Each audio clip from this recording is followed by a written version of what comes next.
superb solo goal from world football.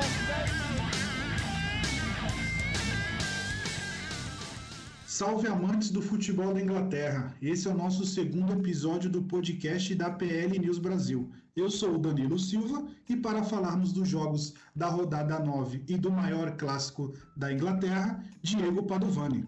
Salve galera, beleza? Beleza, Diego. Diego, conta pra gente como é que foi o jogo dos Spurs contra o Watford. Bom, Danilo, esse jogo foi marcante para essa rodada pelo seguinte: a fase do Tottenham não é muito boa. Todos sabem que na Premier League o time vem deixando a desejar e o jogo terminou empatado em 1-1. A expectativa do Spurs para essa temporada é de que ele fosse o time a brigar com o Liverpool e o Manchester City pelo título, mas não é isso que vem acontecendo. Temos notícias aí de que os bastidores do clube, né, dentro dos vestiários não tá muito legal. O técnico da equipe também aparentemente está insatisfeito e a sequência de resultados ruins continua crescendo na Premier League. O Spurs recebeu o Watford e logo no início da partida já saiu atrás no placar. O Watford conseguiu fazer seu gol com o Joe Corrêa num lançamento e um contra-ataque e o resultado ficou assim por um bom tempo. O Tottenham só conseguiu empatar o jogo nos minutos finais. Uma bola que foi lançada para a área, o goleiro do Watford saiu mal, ele saiu, defendeu a bola, mas acabou soltando e o Dele Alli aproveitou a bobeira da zaga e empatou o jogo. Se você pensar que o Tottenham na temporada passada foi finalista da Champions League, empatar com o lanterna do campeonato jogando em casa é um resultado muito ruim. Péssimo. Outro jogo que nós tivemos nessa rodada foi do Wolverhampton e do Southampton. Foi outro jogo que terminou empatado em 1-1. O Wolverhampton teve gols anulados pelo VAR. O VAR, nas últimas rodadas, tem sempre entrado em cena quando se trata de jogos do Wolverhampton. O Wolverhampton, por si só, costuma ter jogos movimentados, agora com o VAR mais ainda. Southampton abriu o placar com o Danny Ings e conseguiu empate num gol de pênalti cobrado por Raul Jimenez.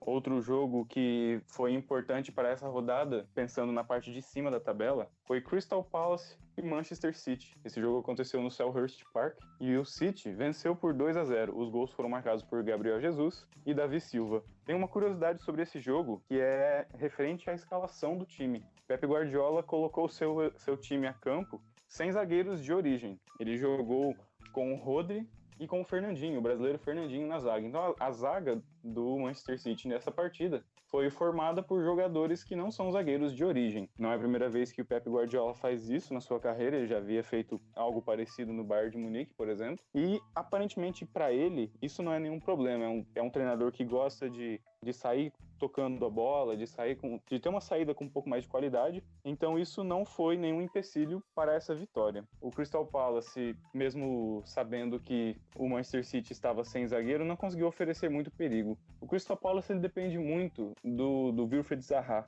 e o Zaha nesse jogo esteve muito abaixo. Sendo assim, não ofereceu muito perigo. Foi uma vitória tranquila do City, que conseguiu diminuir a diferença na pontuação para o líder Liverpool. Outro jogo que nós tivemos nessa rodada que acabou surpreendendo muita gente foi Sheffield United e Arsenal. Esse jogo aconteceu no Bramall Lane e o Sheffield venceu por 1-0. O jogo foi movimentado, o Arsenal criou boas oportunidades, o Sheffield também. E vocês devem se lembrar que rodadas atrás, o Sheffield deu muito trabalho para o Liverpool jogando nos seus domínios. O jogo caminhava para um 0-0 até que o goleiro acabou falhando num chute do Wijnaldum e o Liverpool venceu por 1-0. Mas, se você desconsiderar a falha do goleiro, teria sido um empate, um resultado bom para o Sheffield. Eu acredito que o Sheffield tem boas chances de escapar aí da zona de rebaixamento por esse tipo de resultado. Ele enfrenta alguns adversários até mais fortes do que ele e consegue segurar a bronca. Marcus Rashford lights the red touch paper. Beleza, Diego. E para começar os jogos de sábado, né? O Everton ganhou de 2-0 do West Ham. Até que, enfim, a data FIFA ajudou aí o nosso querido Marco Silva, que conseguiu mostrar a que veio. E o time do Manuel Pellegrini, mais uma vez estável e tendo a segunda derrota consecutiva. O destaque desse jogo foi o nosso querido Bernat. Lembra do Bernat? Né? Alegria nas pernas. Alegria nas pernas. Cara, jogou bastante. E aos 17 minutos ele fez uma jogada fantástica. Tirando dois zagueiros, cortando praticamente o goleiro da jogada. E fez um muito gol. E Consequentemente, alguns jogos do Everton, o Everton às vezes faz 1-0 ou tá com um empate nas mãos e sempre no segundo tempo o time cai de produção. E o West Ham no segundo tempo praticamente dominou o segundo tempo, pressionou, não conseguiu fazer o gol de empate. E aos 92 minutos do segundo tempo, Sigurdsson chutou de fora da área, fazendo um belo gol. Com isso, o Everton deu um respiro aí. A data FIFA ajudou muito o Marco Silva, que conseguiu ter um alívio aí durante a semana do Everton. Danilo, eu gostaria de fazer um comentário sobre esse jogo em 2 pontos. O primeiro deles foi o gol do Sigurdsson, né, que foi o segundo gol que sacramentou aí a vitória do time. Foi um golaço chutando de fora da área, e aí fica uma curiosidade, o Sigurdsson é um dos jogadores que mais gols faz aí na Premier League desde que ele chegou em meados de 2012. É um dos jogadores que mais faz gol de fora da área, é um jogador que bate muito bem na bola. Mas o que me chamou a atenção nesse jogo foi o pós-jogo. No final do jogo, o Bernard, que foi o autor do primeiro gol, né, um golaço, ele acabou dando uma entrevista na zona mista e o presidente do Everton passou por lá e acabou sendo questionado pelo repórter ali, né? Algo assim, o senhor presidente, o que você tem a dizer sobre o Bernard, né? Sobre o gol que ele fez? E aí o presidente todo carismático chegou e disse: esse garoto é incrível, ele é baixinho, mas faz muitos gols no meio-campo, no ataque, ele é muito importante pra gente, gosto muito dele. É de jogadores assim que o Everton precisa. E aí o Bernard abriu aquele sorrisão amarelo, né? Ficou todo mundo deu risada ali, o presidente abraçou ele e foi embora. Isso pra mim é legal, que acontece na Inglaterra e nós não vemos acontecer em campeonatos, por exemplo, no Campeonato Brasileiro. Dificilmente você vê um presidente aparecendo numa coletiva, seja numa zona mista ou em qualquer outro tipo de entrevista, pra elogiar o jogador. Aqui no Brasil, título, né? Exato. Aqui no Brasil, os presidentes aparecem para questionar a decisão do árbitro ou falar que vai entrar com recurso. É sempre na polêmica, né? Você não tem essa conversa. Por exemplo, o que me chamou a atenção nesse jogo, nessa entrevista, é que mostra um respeito muito grande, tanto do jogador para o presidente, quanto do presidente para o jogador. Eles não se envolvem em polêmica. Ele aparece ali, faz aquele comentário do sentido de, olha, é desse tipo de jogador que o Everton precisa. Poxa, isso a torcida gosta, o jogador gosta, todo mundo fica bem. E é justamente esse tipo de respeito, essa hierarquia que não acontece aqui no Brasil. Então, ao ver essa entrevista, eu achei bacana, o Bernard com certeza ganhou pontos. E é assim, o clima muda, né? O clima fica bom pra todo mundo. Então, virou o queridinho do chefe, né? Queridinho do chefe. There's a go. Dear, how close was that? Looked a lot closer from here, didn't it? O segundo jogo da rodada da Premier League, Aston Villa 2 e Brighton 1, né? Então o Webster aos 21 e o Jack empatou no final do primeiro tempo e o Target fez o gol da virada aos 94 do Aston Villa. O jogo foi meio brigado, com posse de bola cerca de 52% no primeiro tempo para um e no segundo tempo para o outro, né, para o time visitante. O jogo teve muitas finalizações, cerca de 13 no total, né? Os dois times buscaram a vitória nos 90 minutos. Então, foi aquele tipo de jogo de você sentar no sofá e falar, quero ver futebol. Foi uma correria, lançamento para lá, lançamento para cá. Então, foi um jogo muito interessante e o Aston Villa conseguiu sair com a vitória. O terceiro jogo de sábado aí, o único 0-0 da partida, que foi Bournemouth 0 e o Norwich City também 0, né? O Norwich que começou com uma sensação, né, ganhando alguns jogos, e o jogo foi meio fraco, né, particularmente, teve muitas bolas longas, né, vindo da defesa, passando pelo meio de campo. Os dois goleiros até que trabalharam um pouquinho, mais ou menos, né? Assim, foi um péssimo resultado para o Norwich, que está em 19º na tabela. O quarto jogo, Chelsea 1, Newcastle 0. O Newcastle, que veio de uma vitória em cima do Manchester United, praticamente não conseguiu impor a sua jogabilidade em cima do Chelsea. O Chelsea que vem com um time, posso chamar sub-20, né? Porque tem garoto, né? O Willian é praticamente quase o mais velho do time ali, regendo o veterano, né? O veterano, né? Quem diria o Willian veterano, né? Jogou o Chelsea com aquela intensidade, com aquela garotada, o Lampa sabendo trabalhar muito bem a mentalidade do pessoal. E o primeiro tempo foi bem movimentado, mas o gol do Chelsea só saiu no segundo tempo, aos 73 minutos. E um belo chute do Alonso, que é um jogador que eu acho que precisa ter mais valorização, né? Eu gosto muito do futebol dele. E para finalizar, Leicester 2, Burnley 1, né? Então, um outro jogo, um outro time que está muito bem, né? Praticamente, o nosso querido Brendan Rodgers fazendo um ótimo trabalho no Leicester, né? O Leicester está subindo aos poucos aí, roubando posição de alguns times. O Leicester está querendo voltar à Champions League aí, então data FIFA ajudou muito bem. Para falar a verdade, nessa Premier League, os times que alguns times estão aproveitando muito bem a data FIFA, né? Porque tem alguns times que têm a data FIFA, mas os seus jogadores têm que ir para suas seleções, né? E no caso do Leicester, né, e do Everton, muitos jogadores não foram para suas seleções, ficaram nos seus respectivos clubes, né? Então treinando, então o técnico teve um pouco mais tempo de treinamento. O Leicester ganhou de 2-1, foi um jogo muito movimentado no King Power Stadium, né? O time do Brendan Rodgers está vindo muito bem, vendeu caro a vitória para o Liverpool no último jogo, mas o começo não foi tão fácil, né? Então o Chris Wood abriu o placar para o Burnley aos 26, o jogador subiu muito mais alto do que os defensores do Leicester, né? Depois de um belo... Como sempre, né? Como sempre, depois de um belo cruzamento do McNeil. E, como sempre, um outro jogador também que eu acho muito bom, né? Empatou o jogo. Estamos falando dele, Vardy. Depois de um belo cruzamento de Barnes, empatando o jogo no final do primeiro tempo. E para completar, Tielemans fez o gol da virada do Leicester aos 74 minutos do segundo tempo.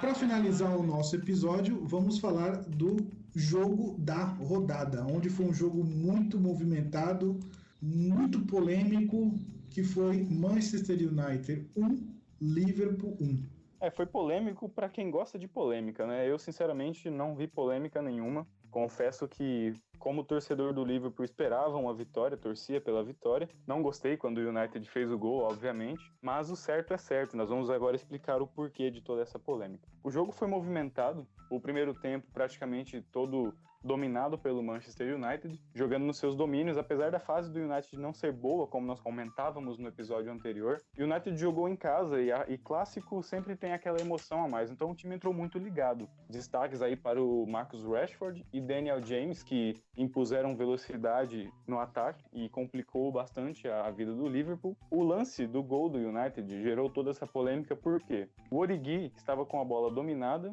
mas estava cercado por 2 defensores do United. Quando um dos defensores deu o bote, o Origi acabou se jogando e um jogador do United acabou acertando o joelho dele. Você pode dizer que foi forte ou foi fraco, não estávamos na pele do jogador para saber o quão forte foi aquilo, né? Mas o fato é que o jogador acabou valorizando demais a jogada, então o juiz deixou o jogo seguir. Na sequência do lance, o Daniel James correu, muita velocidade, e cruzou, e o Marcus Rashford sozinho dentro da área fez o gol do United. Nesse lance, o Daniel James correu bastante e deu sua primeira assistência na Premier League. Ele já tinha feito alguns gols, mas a assistência foi a primeira. E, no meu ponto de vista, o Matip falhou nesse lance. Não era o Van Dijk que estava na zaga marcando o Rashford, era o Matip. E o Matip poderia ter cortado, desviado, feito qualquer coisa, mas ele simplesmente deixou a bola passar. E o Rashford fez o gol do United. Mas, voltando ao lance do gol, sobre o VAR, você acha que foi rápido? Demorou? Sua opinião? Nós sempre costumamos falar que o VAR na Premier League ele é muito rápido em comparação com outros campeonatos, principalmente o brasileiro, que é aquele que a gente está acostumado. Então o VAR na Premier League ele tem uma média de muita rapidez na tomada de decisões. Porém, nesse jogo demorou muito. Por quê? Esse lance, apesar de tudo, foi um lance, entre aspas, interpretativo. Então ele demorou muito por quê? O VAR viu que tinha alguma coisa estranha no início da jogada, chamou o juiz da partida, o Martin Atkinson. Ele foi até o local olhar o lance e ele ficou com a mesma sensação de que ele ficou no campo. Então, por ter sido um lance interpretativo, acabou demorando mais do que de costume. Porém, apesar de tudo, a decisão foi correta no meu ponto de vista. Eu também concordo com você. Eu acho que foi muito... valorizou demais na hora da falta ali. todos nós sabemos, campeonato inglês não tem faltinha, né? Então, deixou o jogo seguir, saiu gol, um contra-ataque, né? Para falar a verdade, o Manchester United só faz gol de contra-ataque, né? Então, assim, o Manchester United não consegue fazer gol em uma jogada trabalhada, né? A bola começa na defesa, passa pelo meio, o meio de campo faz sua jogada e gol. Os gols do Manchester United é só no contra-ataque. Isso é uma falha. Meu preocupante isso. Sim, porque o time fica dependente disso, né? Você depende de lances esporádicos do jogo para que você consiga fazer um gol. Realmente, há uma dificuldade muito grande do United para criar jogadas. Chega até ser chato porque, assim, quando o Manchester United joga contra times inferiores, né? Então, por exemplo, aí a bola é do Manchester United. Aí o Manchester United tem que criar as jogadas. Aí acaba sofrendo a derrota. No caso, quando pegou um time que tem a posse de bola, no caso do Liverpool, né? Então o Liverpool deu o contra-ataque, né? Então aí o Manchester United foi e fez o gol. Então é uma coisa que o Ole Solskjaer tem que trabalhar muito bem. E o segundo tempo? Bom, o segundo tempo mudou um pouco de situação. O Liverpool, sabendo que precisava pelo menos empatar o jogo, começou a mudar um pouco a sua atitude. O Klopp fez algumas alterações e colocou em campo o Lallana, Adam Lallana. Ele entrou, muitos torcedores do Liverpool torceram o nariz, eu fui um deles. Eu, particularmente, acho um jogador fraco para o sistema que o Liverpool está montado atualmente. É um jogador abaixo dos demais. Mas ele entrou e, queimando a língua de todo mundo, ele fez o gol de empate. Na insistência das jogadas do Liverpool pelas laterais, trabalhando muito com Alexander-Arnold e o Robertson. Numa dessas jogadas pela esquerda, o Robertson cruzou, o Firmino, de forma inteligente, como sempre, deixou a bola passar. O defensor do United não quis cortar com medo de fazer um gol contra. A bola acabou passando por todo mundo, exato. Marcos Rojo, né? O argentino. Deixou a bola passar e o Lallana, no segundo pau, livre, empatou o jogo. Você acha que o Salah fez falta pro Liverpool no jogo?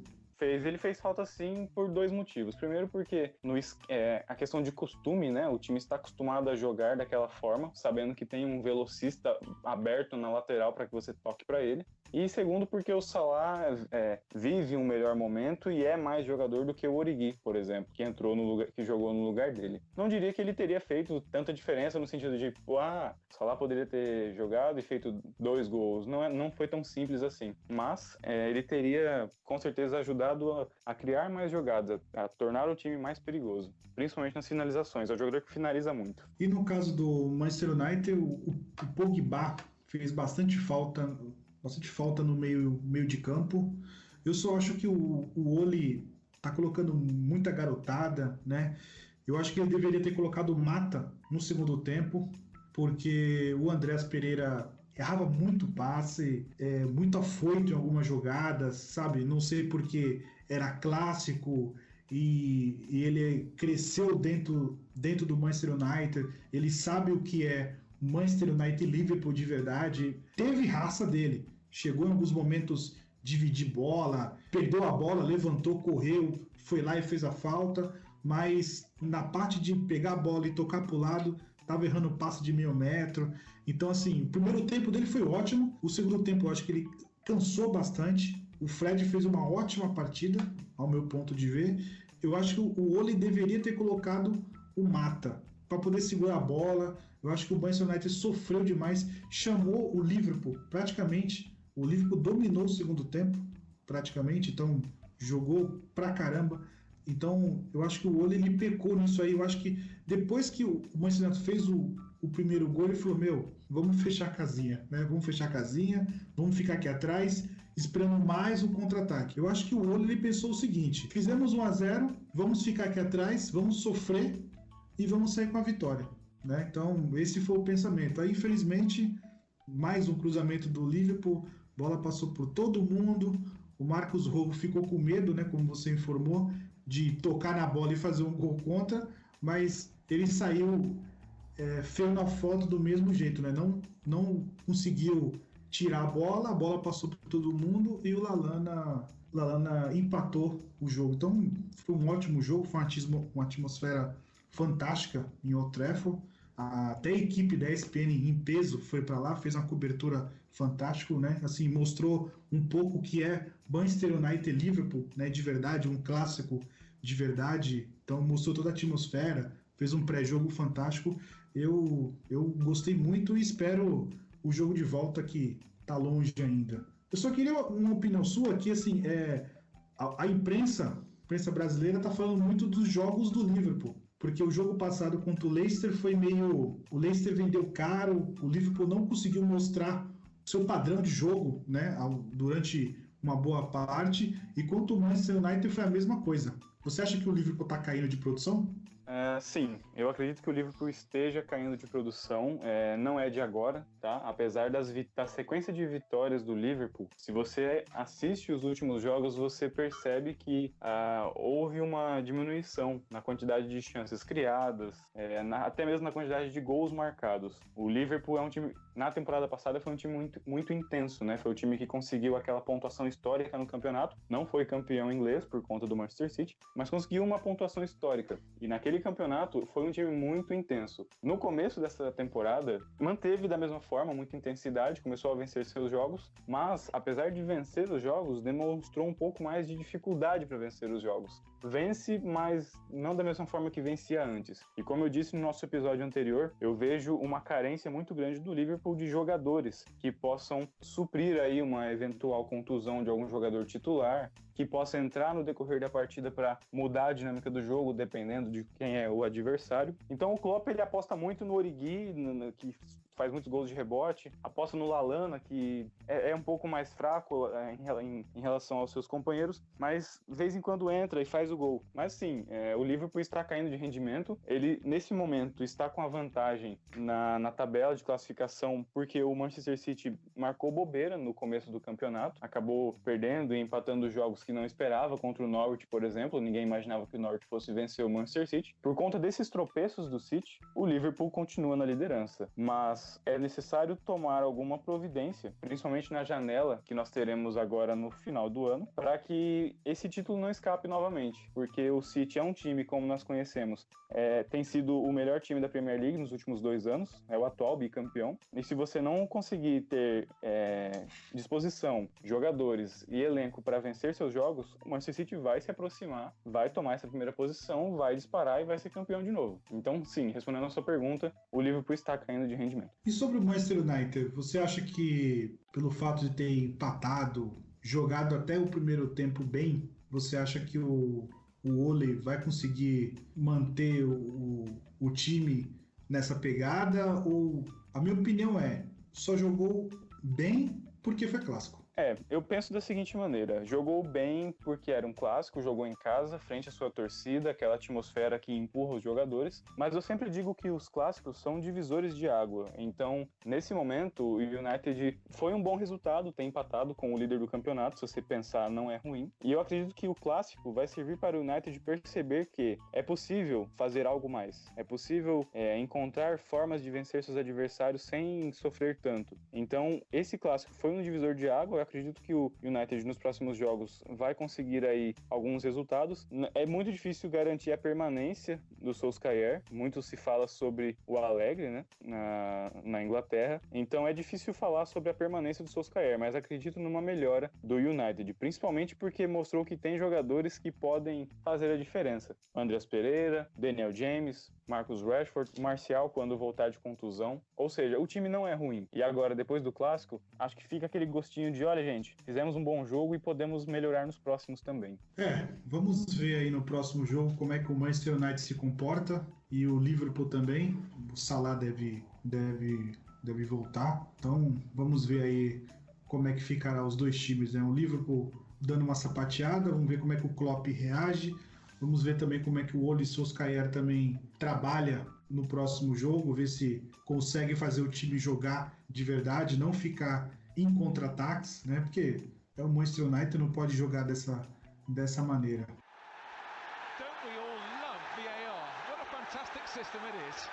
Então, pessoal, esse foi o segundo episódio do PL News Brasil, né? Então, só as considerações finais, Diego.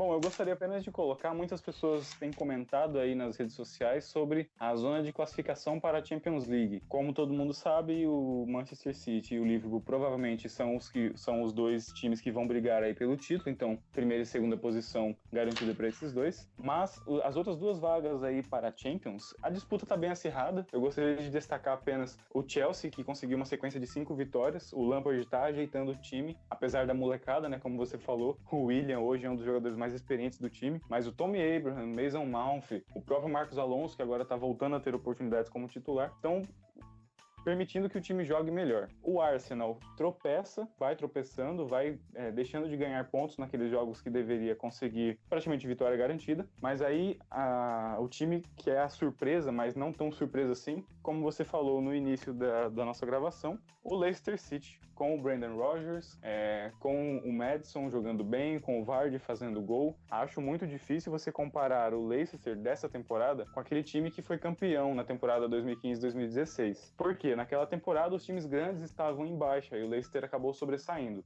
Apesar de tudo, essa temporada o Leicester tem boas chances de conseguir a vaga para a Champions League. Se os outros adversários continuarem dando bobeira, certamente ele vai conseguir uma das vagas. Beleza, pessoal. Esse foi o nosso segundo episódio. Diego, até mais. Valeu, galera. Até mais. Tchau.